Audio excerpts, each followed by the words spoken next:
Hi, everyone, and welcome to this week's edition of What's Driving Token Prices. I'm your host, Katie Talati, Director of Research at Arca.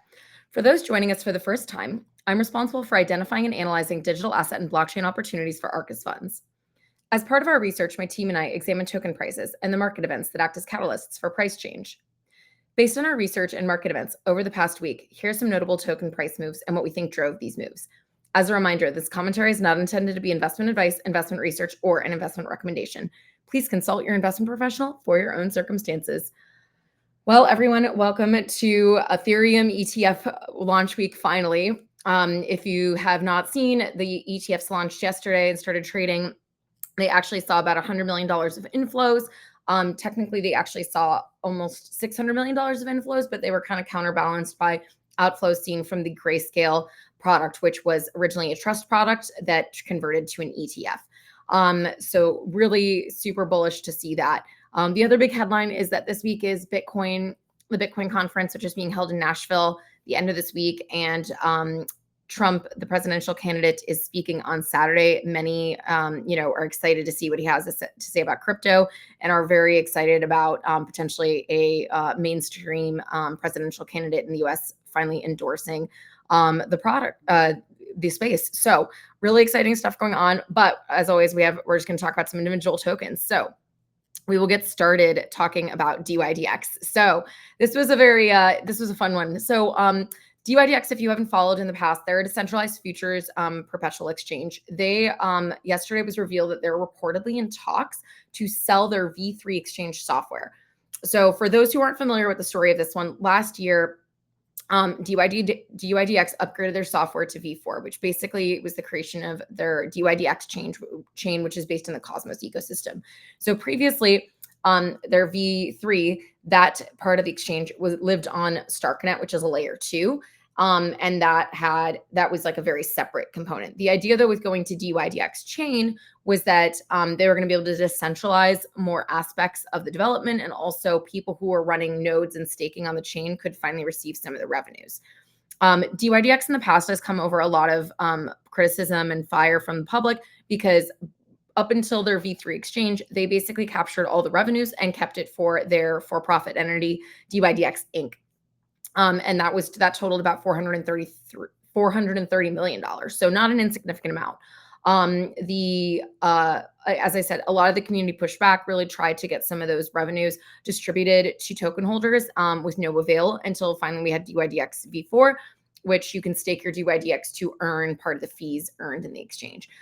Now, a lot of people, though, DYDX is really coming under fire now, specifically because on top of having held back these hundreds of millions of dollars over the past several years, they are now selling, a core piece of their software, which technically it is owned by them. But, the community is kind of like, well, are the token holders going to see any part of this sale? Probably not. And really, it just, the immediate response from most people was like, wow, this, token has just really not performed well.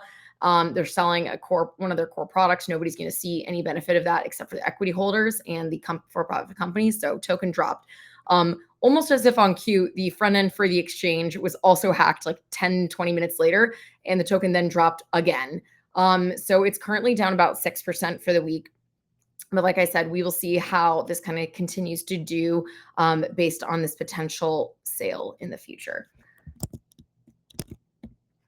All right, next we're going to talk about Solana. So yesterday, multi-billion-dollar asset manager Hamilton Lane announced that they're going to be creating a private credit fund on Solana's blockchain. So the idea is that investors can now access part of this senior credit or opportunities fund, scope for short, via Solana's blockchain, which is pretty cool.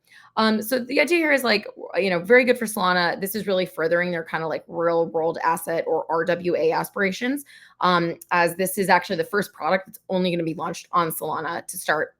Solana does have some other RWA products, but generally a lot of these products tend to have launched first on Ethereum and then kind of expanded to Solana. So for example, Ondo's USDY product and BlackRock's Buildle Fund have also launched first on Ethereum because that's considered like gold standard for layer ones, especially among institutions. And then it's kind of gone from there.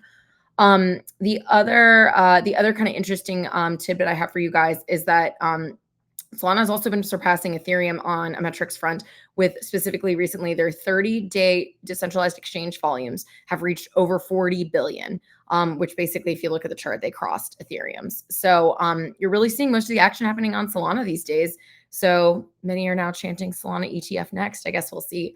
Solana is up on this week 14.5%. All right, last up, I have a new token to talk to you guys about. It's called AVAIL. So AVAIL is this infrastructure project. They launched their mainnet yesterday, along with their token AVAIL, which also started trading. So the AVAIL team, which is basically started by the team that spun out of the layer 2 project Polygon, they're building what they're calling like the unification layer for Web3. What do you ask is that exactly?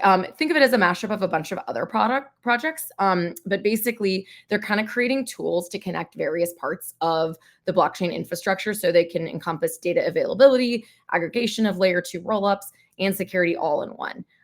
So like I kind of describe it as like, think of it as like a hybrid between like Ethereum, Celestia, and maybe Optimism, which is a layer 1, a layer 2, and a data availability layer. So the mainnet now with the mainnet launched, users can also stake their AVAIL on the network, which has led to a new liquid staking option called DYDX. I apologize if I pronounced that wrong. Immediately being spun up and launched. AVAIL has also surprisingly bucked the new issue trend. As I've maybe talked about a bunch with like some of these new products in the last few months, we've really seen a lot of new issues pretty much trade straight down upon launch. In a great trend reversal, they have traded up 39% since their launch. All right, that's all I have for you guys this week. I hope you enjoyed our insights. Tune in here again next Wednesday at 1 p.m. Pacific to hear what's driving token prices.